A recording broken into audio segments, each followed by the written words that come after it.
Jumpa kembali dengan saya, Melintia Lumban Raja, dalam channel Lumban Raja Akuntansi.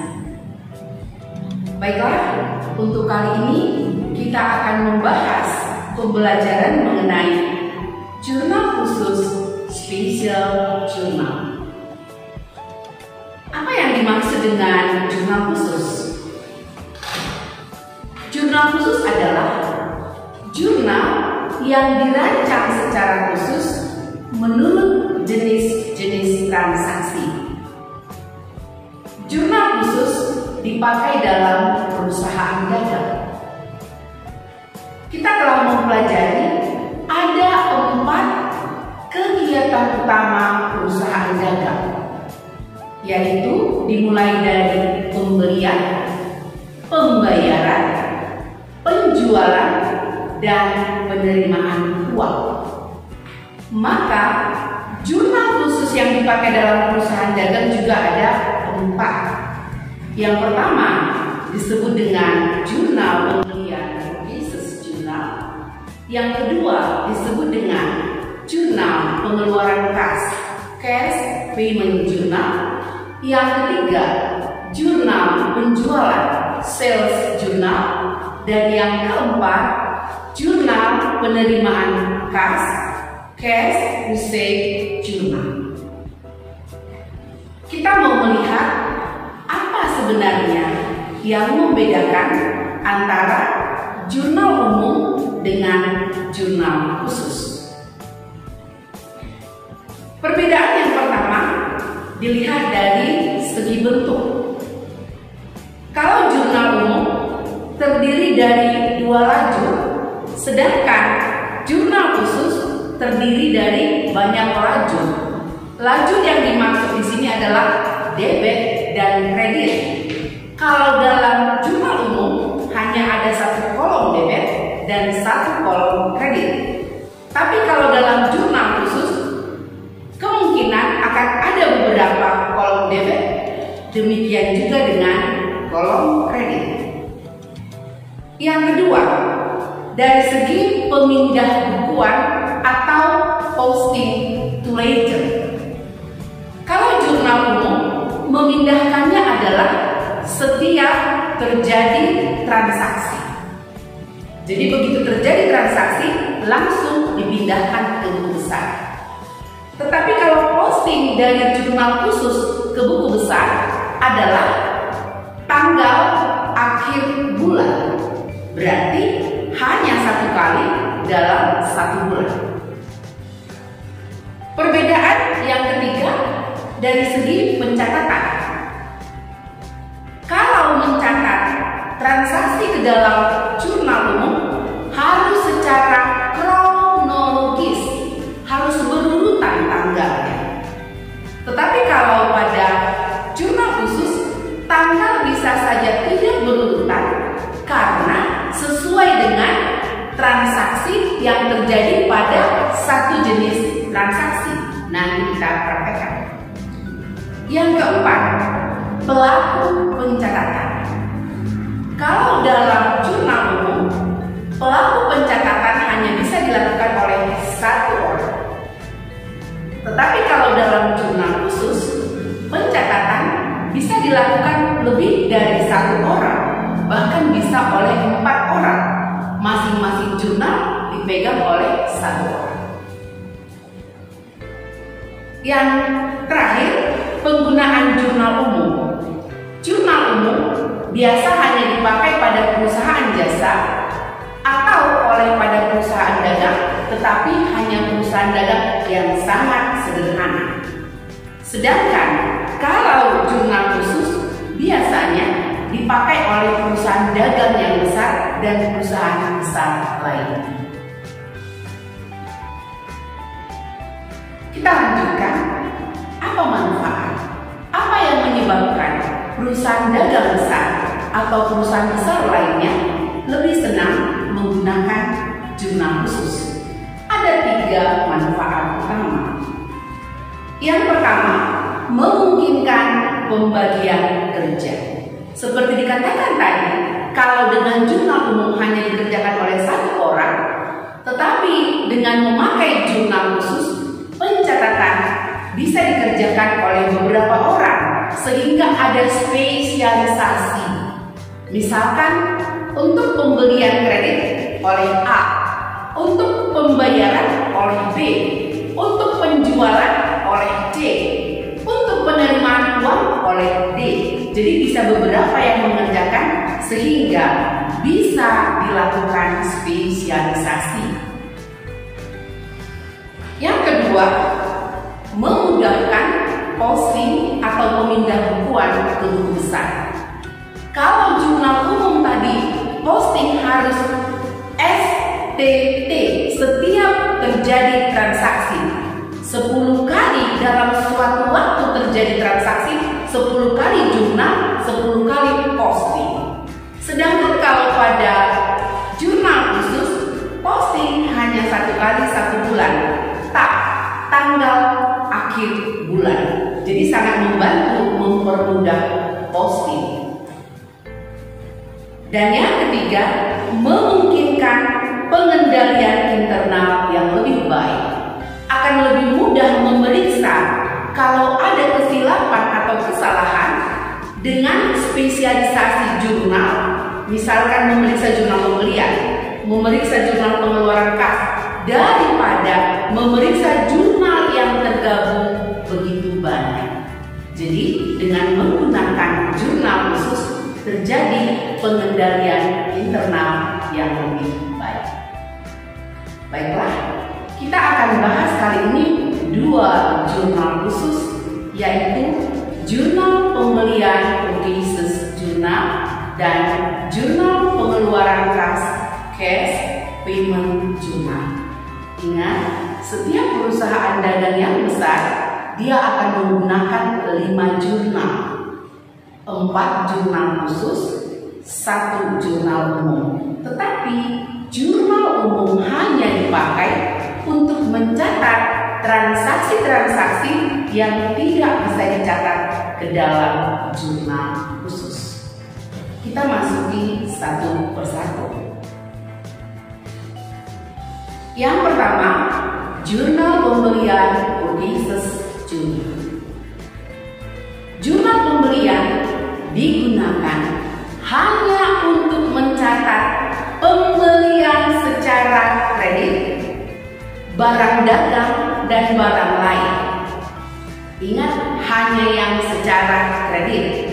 Apabila ada yang dibeli secara kredit dalam perusahaan, apakah itu barang dagang, apakah itu perlengkapan, apakah itu peralatan, kalau dikatakan secara kredit, pasti dicatat dalam jurnal pembelian. Formatnya sebagai berikut. Untuk format jurnal pembelian, dimulai dari tanggal, keterangan, dan kolom referensi. Itu sudah pasti untuk setiap jurnal. Ingat, ini untuk pembelian secara kredit. Maka kolom-kolom yang disediakan adalah kolom pembelian. Kolom pembelian manfaatnya mencatat pembelian barang dagang secara kredit. Jadi kolom pembelian itu pasti di kolom debit. Karena setiap terjadi pembelian bertambah, maka letaknya di debit. Dan kolom pembelian diisi jika yang dibeli barang dagang.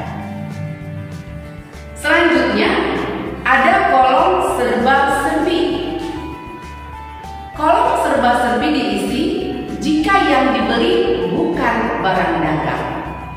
Misalkan membeli perlengkapan atau perlengkapan secara kredit, maka dicatat di kolom serba-serbi. Serba-serbi terdiri dari kolom referensi, nama akun, dan jumlah. Dan kolom terakhir dalam jurnal pembelian adalah utang dagang. Utang dagang pasti letaknya di kredit, karena apapun yang dibeli kalau secara kredit pasti menambah jumlah utang dagang, dan jika utang dagang bertambah pasti letaknya di kredit. Kita masuki jurnal yang kedua, jurnal pengeluaran kas. pengeluaran kas, cash payment journal, adalah jurnal yang digunakan untuk mencatat seluruh pengeluaran uang dalam perusahaan.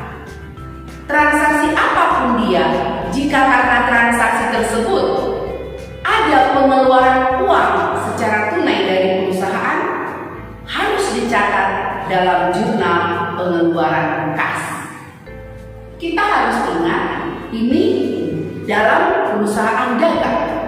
Kalau dalam perusahaan dagang, kegiatan utama dan paling sering menyebabkan kas keluar ada dua, yaitu membeli barang dagang secara tunai dan membayar utang dagang. Maka disiapkanlah di kolom debit pembelian dan utang dagang. Lalu kalau ada pengeluaran uang selain membeli barang dagang dan selain untuk membayar utang dagang, disiapkanlah kolom serba-serbi. Sedangkan di kolom kredit disiapkan dua kolom, yaitu kolom kas dan kolom potongan pembelian. Kas pasti letaknya di kredit, karena apapun yang dibayar pasti menyebabkan kas berkurang. Kolom kedua yang ada di kredit adalah kolom potongan pembelian. Ingat, ini perusahaan dagang. Kita sering membeli secara tunai atau membayar utang dalam masa potongan. Seperti di pembelajaran sebelumnya, potongan pembelian bagi pembeli seperti menambah pendapatan atau mengurangi jumlah kas yang harus dibayarkan. Mekanisme debit kredit potongan pembelian adalah bertambah di kredit, berkurang di debit. Maka setiap terjadi potongan pembelian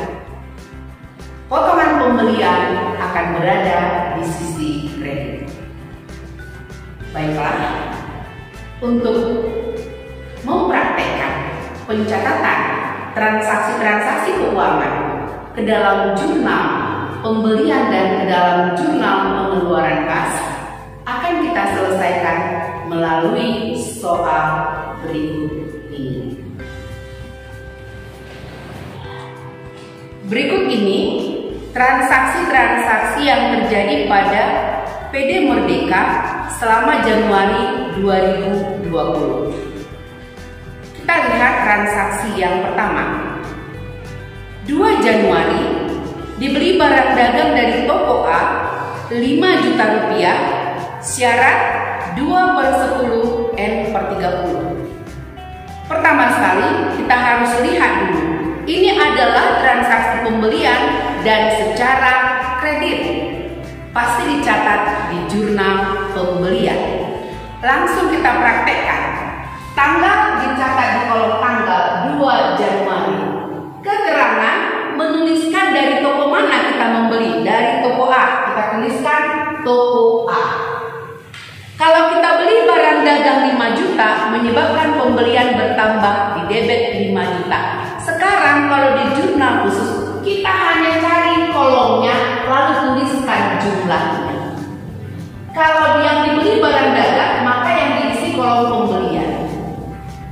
Kalau dibeli barang dagang secara kredit, pasti bertambah utang dagang. Maka diisilah kolom utang dagang di sisi kredit sebesar 5 juta.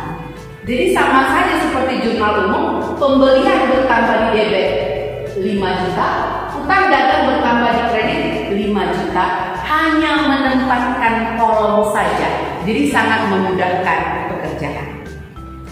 Kita lanjutkan. Tanggal 5 dibeli barang dagang dari toko Bahagia 3 juta rupiah. Tidak ada penjelasan, tidak ada nomor faktur, tidak ada syarat, berarti secara tunai. Kalau dibeli secara tunai, kita harus langsung membayar, berarti terjadi pengeluaran uang kas. Berarti kita catat di jurnal pengeluaran kas. Tanggal 5. Di sini sudah ada kolom tanggal untuk menuliskan tanggal. Dari siapa kita membeli? Dari toko Bahagia. Jumlah yang kita beli barang dagang 3 juta di kolom pembelian. Tinggal kita isi 3 juta. Dan kalau kita beli secara tunai, pasti kas kita berkurang. Dikredit senilai 3 juta rupiah. 8 Januari. Dibayar utang dagang kepada toko A atas transaksi 2 Januari 2020. Kalau kita membayar utang, terjadi pengeluaran uang kas. Berarti dicatat di jurnal pengeluaran kas. Tanggal 8. Kita membayar kepada toko A atas transaksi tanggal 2. Ingat, transaksinya tanggal 2, syaratnya 2/10. Kita bayar tanggal 8. Berarti kita mendapatkan potongan 2%. Potongan yang 2% kita tuliskan di kolom potongan pembelian. 2% dari 5 juta 100.000. Kita tuliskan 100.000. Dan dari kas kita keluarkan uang 4.900.000. Dan kita mengeluarkan uang tersebut untuk membayar utang dagang. Kalau kita bayar utang dagang kita berkurang, letaknya di debit. Untuk membayar utang kita ambil uang dari kas. Tapi karena kita mendapatkan potongan pembelian, maka mengurangi jumlah uang yang kita bayar. Tanggal 9. Dibeli barang dagang dari toko B 7 juta rupiah, syarat N/30. Kata syarat memastikan dia adalah pembelian secara kredit, berarti di jurnal pembelian. Kembali kita catat, tanggal 9 kita membeli dari toko B barang dagang, maka di kolom pembelian dan menimbulkan utang dagang. Kita lanjutkan tanggal 11. Dibeli perlengkapan dari CV Jaya 1.500.000, syarat N/45. Kembali kata syarat menyatakan dia kredit. Tapi ingat, yang dibeli perlengkapan. Kalau bukan barang dagang yang dibeli, tidak boleh diisi di kolom pembelian, tetapi diisi di kolom serba-serbi. Kalau yang dibeli bukan barang dagang, catatlah di kolom serba-serbi dan tuliskan nama akunnya di kolom akun. Jadi tanggal 11 dibeli dari CV Jaya perlengkapan 1.500.000, menimbulkan utang dagang di kredit 1.500.000. Tanggal 15 Januari. Dibeli barang dagang dari toko C 20 juta, dibayar tunai 10 juta, sisanya syarat N/60. Ini harus dicatat dalam 2 jurnal karena ada yang dibeli secara tunai dan ada yang secara kredit. Yang secara tunai itu kita catat di dalam jurnal pengeluaran kas. Maka dicatat pada tanggal 15 dibeli 10 juta secara tunai, maka diisi di kolom pembelian dan di kolom kas. Sedangkan yang 10 juta yang secara kredit dicatat di dalam jurnal pembelian. Dari toko C 10 juta menyebabkan utang dagang bertambah 10 juta. 18 Januari. Dibeli barang dagang dari toko Happy 8 juta, potongan tunai 3%. Ini juga pembelian secara tunai dan mendapatkan potongan, berarti di jurnal pengeluaran kas. Dibeli dari toko Happy senilai 8 juta, tetapi mendapatkan potongan 3%. 3% dari 8 juta 240.000 menjadi potongan pembelian. Maka yang dibayarkan dari kas tinggal 7.760.000. 20 Januari. Dibayar beban listrik dan telepon 1 juta rupiah. Ini juga pengeluaran kas. Maka dicatat dalam jurnal pengeluaran kas, tetapi diisi di kolom serba-serbi. Maka dibayarkan beban, kita catat nama akunnya di kolom akun di serba-serbi dengan jumlah 1 juta dan keluar uang dari kas 1 juta rupiah. Jika transaksi sudah selesai dicatat di dalam jurnal khusus, harus dijumlahkan semua kolom yang memiliki jumlah, dan untuk memastikan kolom debit harus selalu seimbang dengan kolom kredit. Kita lihat jurnal pembelian. Kolom pembelian berjumlah 22 juta, serba-serbi 1.500.000. Berarti kolom debit seluruhnya adalah 23.500.000. Sedangkan kolom kredit 23.500.000 menunjukkan pencatatan dalam jurnal sudah benar. Demikian juga dengan jurnal pengeluaran kas.